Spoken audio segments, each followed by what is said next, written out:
দেশের আবহাওয়া খবর শুনিগা। দেশের হালচাল খুব খারাপ। দেখে একটু খবরটা টিভিটা চালিয়ে খবরটা শুনিগা। দেখে যায় দেখে আবার টিভিটা চালু করে দেখে এমনটা নিলাম দেখে।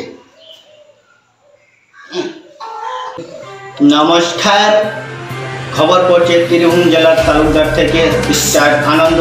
দেশের আবহাওয়া। আকাশবাণী প্রকাশ কেন্দ্র থেকে বিস্কুট অংশগুলি আরেকবার। এইমাত্র জানা যায় যে অটল বিহারী বাজপেয়ী চা খেতে গিয়ে চায়ের কাপে ডুবে মারা যায়। সেখানে সঙ্গে সঙ্গে সরকারকে ফোন করা হয়। সরকার থেকে 7খানা ডুবুরি পাঠায়। 7খানা ডুবুরি চায়ের কাপে নামিয়ে দেয়। এখনো কোনো সন্ধান খুঁজে পাওয়া যায়নি। এখন বিরতি, একটু পর আবার ফিরে আসছি। চরম খবর, চায়ের কাপে মানুষ ডুবে মরে যাইছে।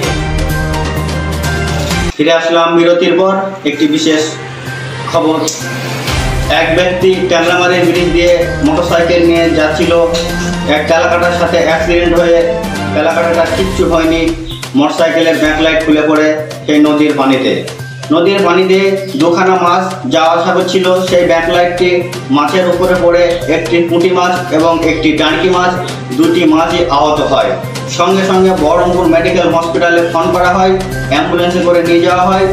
ডাক্তারকে দেখানো হয়। ডাক্তার বলল 2টি মাছ যদি তেলে ভেজে খুশি রান্না করে খাওয়া হয় তাহলে ওরা বেঁচে যেতে পারে। ফিরে আসছি কিছুক্ষণ পর। আবহাওয়া দপ্তর আলিপুরদুয়ার থেকে জানা যাচ্ছে যে আগামীকাল অতিরিক্ত বৃষ্টি ঝড় হতে পারে। 120 কিলো গতিবেগে ঝড় হতে পারে। ফিরে আসলাম বিরতির পর। আলিপুরদুয়ার আবহাওয়া দপ্তর থেকে জানাচ্ছে যে আগামীকাল অতিরিক্ত বৃষ্টি হতে পারে। 120 কিলোমিটার গতিবেগে ঝড় হতে পারে। এর সাথে সাথে ঘষি, ইট, বাটকেল, গোবর লাঠি, শিল, নোড়াও পড়তে পারে।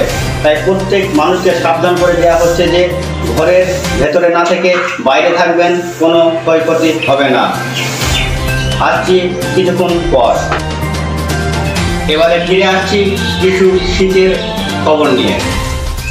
প্রচণ্ড শীতের ঠান্ডার কারণে এক ব্যক্তি পায়খানা ফিরতে যায়। পায়খানার পানি খরচ করার সময় প্রচণ্ড ঠান্ডার চোটে পাচার চামড়া খুলে নিচে পড়ে যায়। সঙ্গে সঙ্গে অ্যাম্বুলেন্সে করে সেই চামড়া নিয়ে যাওয়া হয় Kolkata PG hospital. Kolkata PG হসপিটালে ডাক্তাররা বলেছিল ওই চামড়া যদি ময়না করে হয় ভবিষ্যতে বেঁচে যেতে পারে। দেশের আবহাওয়া খবর শুনতে বলতে দেশের কাকুন দিতে ভাই দেখা হবে না। দেশের আবহাওয়া খবর হয়েছে, খবর শুনবো। আরও একটি বিশেষ ঘোষণা। এইমাত্র জানা গেল যে ফারাক্কার গেট খুলে দেওয়ার পর বাংলাদেশে পানিতে টাপটুপ হয়ে গেছে। তবে খবর পেয়েছি মানুষের কোনো কিছু হয়নি। মানুষ সব নারকেল গাছের ডগাতে বসে আছে।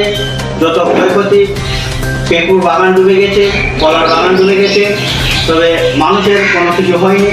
সরকার থেকে বলা হয়েছে যে বাংলাদেশে একটি লঞ্চ পাঠানো হবে কলার বাগান এবং পেঁপুর বাগানগুলোকে বাঁচানোর জন্য। নমস্কার, এখনকার মতো সমাপ্ত। আবার ফিরে আসছি কাল ঠিক সন্ধ্যা 6টায়।